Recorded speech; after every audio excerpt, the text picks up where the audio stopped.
چیزی که اما اتادورو دارم هم دارم ممکن یه خیلیش اتادوره چنین من نباشه. بعد زنتون بسیار میگه که مادرتون برید خونه پیران سالن به من لازم نیست، من خدمتگار نیستم. اگر رفتم مثلا با پدرتون همین روبرو میشید، خب نخست خیلی مرا دوست نداشت، مادر ما دوست نداشت. راست است که مادرتون شما را میزند.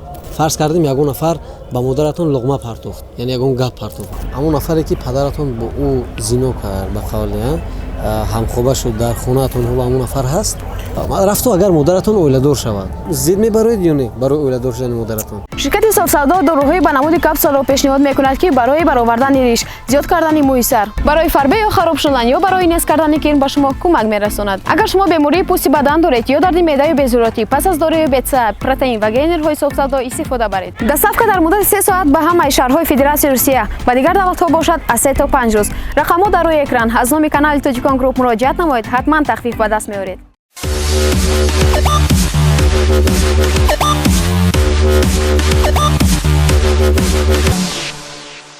سلام دوستان عزیز و تماشابینان همیشگی کانال تاجیکان گروپ. نوروز فیضعلی هستم، برنده برنامه و تماشابینان عزیز. ما در برنامه چهره آشنا قرار داریم و چون همیشگی میدونید که در این برنامه ما چند بخش داریم و اما امروز ما بخش ها رو استفاده نمیکنیم. ما امروز بخش ها رو برای مهمون نوبتی ما پیشنهاد نمیکنیم. مهمون نوبتی ما یک نورس بسیار موفق، فرزندی گلدانه علیورزاده، بهروز علیورزاد. خوش آمدید به برنامه. تشکر زیاد. شما نقص تینج خوب. و ما در چند برنامه دیدیم که البته در مورد زندگی شخصیتون، در مورد البته پدرتون شما صحبت کردید، حرف زدید، یعنی سوال دادن جواب دادید. اما امروز ما میخواهیم که سمت صحبتمون دیگر بکنیم، یعنی صحبت رو از دیگر موضوع شروع بکنیم، یعنی البته در دایره اویله و اما کمتر دیگر خیلی خوب. بیاید سوال اول برای شما چنین است که دوره کودکی خود رو تو اونه که مکتب میخوندید چگونه گذراندید؟ آیا دوره کودکی در خاطر است؟ مثلا 5 ساله بودید، 6 ساله بودید، یگان واقعه یگان کار در خاطرتون است؟ چی در خاطرتون است؟ صنف یکم نبودم، 3 ساله بودم، 4 ساله بودم. 6 ساعتی بابای ما در پیش راه مغازین داشته، مغازین در بابای ما کار میکرد. 3 ساله بودم، 4 ساله بودم. 6 ساعتای یکی دایم خیلی میرم مثلا 3 ساله من 4 ساله من در خیلی بود گم نشدم یا گم جا نرفتم پیش بابام رفتم قشنگ بودم. با قطعی اچم مقصد بازار رفته گیدیم بازار یا اچم گفتم یا خیلی ولسپد بگیم با گفته که مایل میگیرم و ما ولسپد گرفتم رفتم. 4 ساله بودم، 5 ساله بودم خیلی بودم ولسپد گرفتم رفتم دیگه. اچم بعد ایرق قپید ما آورده گفته ولی کباب ده. شما را زد؟ نه نزدم. راست است که مادرتون شما را میزند؟ عموما جنگ هم نمیکند؟ خیلی همه اوچه جنگ میکند. درباره چی جنگ میکند بیشتر؟ برای چی جنگ میکند؟ بسیار بیرون نبرم مگه خولیگن نکن.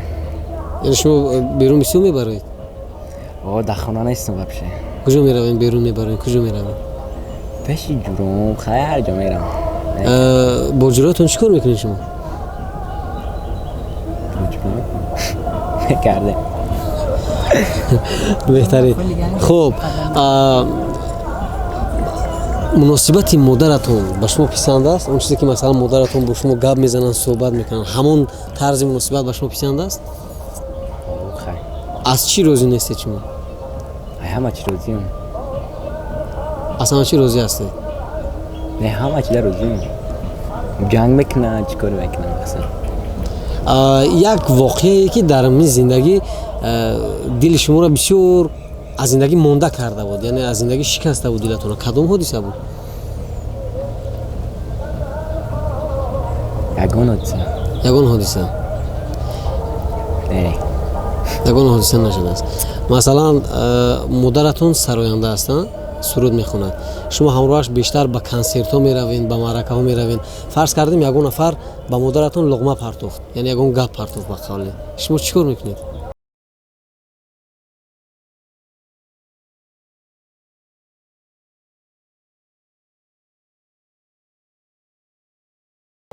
میزنمش.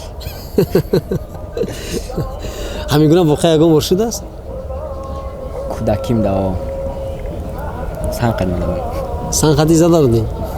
آیا خیلی مایده بودم صرف یک بود خوش بود.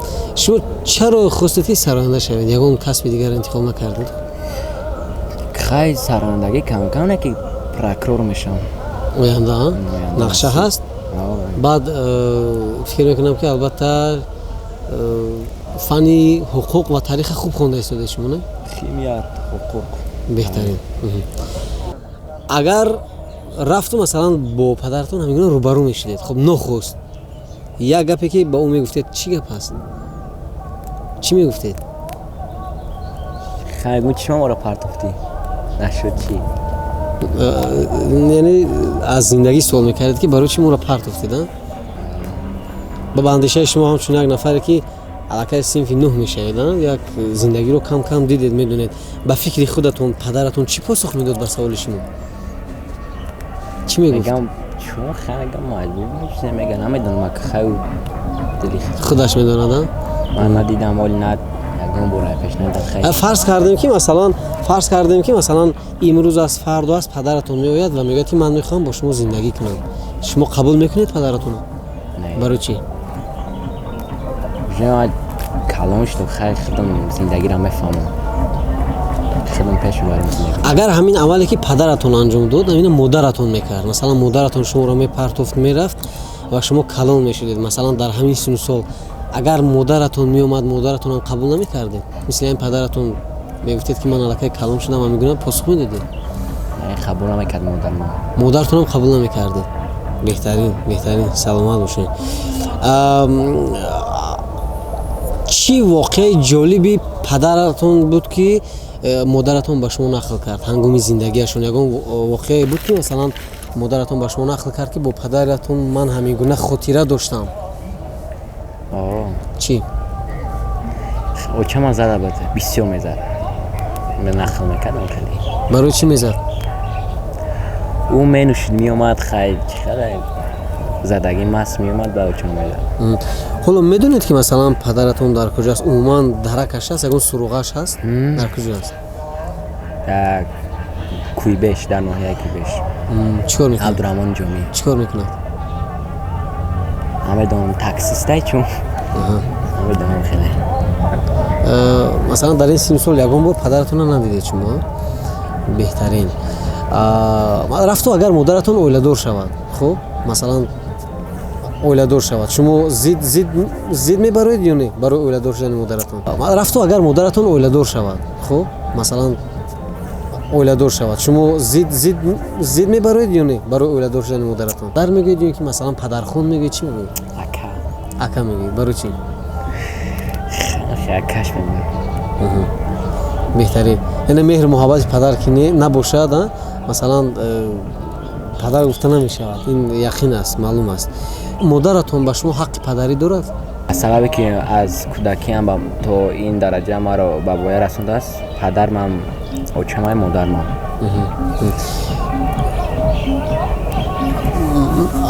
شما به پدر بودن رو چگونه تصور میکنید؟ مثلا میبینید که نفرانی با پدرانشون اصلا صحبت میکنن و همراه پدر و مادرشون مثلا سیر و گشت میکنن عموما شما همین به پدری رو چگونه تصور میکنید؟ حس میکنید؟ هیچ حس نمیکنم خیلی چیزی که همو تدارو دارم هم دارم ممکن یه خیلی شده داره چنین من نباشه و خیلی من زندگی میکنم و گفتی خودم این شرایطی که شما دارید شرایطی من دارم خیلیشون دارم. بهترین. در آینده مثلا اگر شما کلام شوید چی نقشه دارید مثلا؟ پروکرور شدم میخوام امید خدمت اوچم بود کردم. مادرتون هم میخواید که نگاهبین کنید؟ خب نگاهبین کنید. خب اگر مثلا اگر نفر به شما توصیه دهد که مادرتون رو به خونه پیرانسالان برید و مانید مثلا اگر هم اویله‌دار میشوید شما وقتی که کلام میشوید زن میگیرید بعد زنتون بسیار میگه که مادرتون رو برید خونه پیرانسالان به من لازم نیست من خدمتگار نیستم من میخوام که قضیه توقع زندگی کنم یا فراد توقع زندگی میکنیم یا نه فراد مادرت برد خونه پیرانسالان پرتو چیکار میکنی؟ من کوشش میکنم که امید یک دیگر فهمی شود خیلی واقعی بزرگ نشده پیران سالانی خیلی تیمه نشده بهترین تا جایی که ما فهمیدیم مثلا پدرتون گناه کرده است نه؟ کدام یک گناه کرده است؟ چی گناه کرده است پدرتون؟ قاتل هم بگه میشود چی گناه قتیل؟ کی رو کشته است؟ خیلی گفته نمیشده مقصد نه. البته نه مثلا چی کار کرده است؟ میتوانید کم تر روشن تر بگویید تو اینکه مثلا بعضی از تماشاگران فکر میکنند که شاید عیب بهروز بود، شاید عیب مثلا گلدانه علیارزاده بود. عیب کی بود مثلا؟ پدرتون چی گناه کرد؟ گناه پدرم میه که زنا کردگه در کجا؟ درون اویلمو در داخل اویلا با کی؟ خیلی اسمش مخفیه نه مثلا میتوانید کم تر روشن اندازید که مثلا با کدام عضو اویلا بسیار نزدیک است کی؟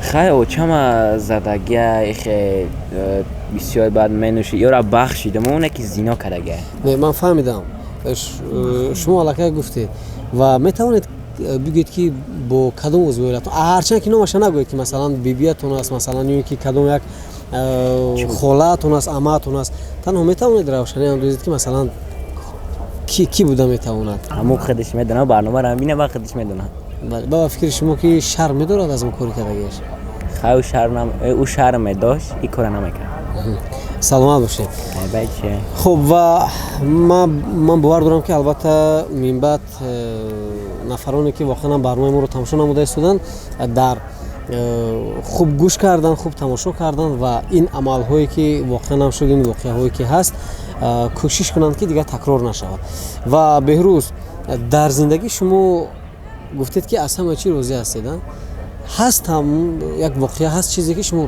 عموما از همین زندگی راضی نباشید عموما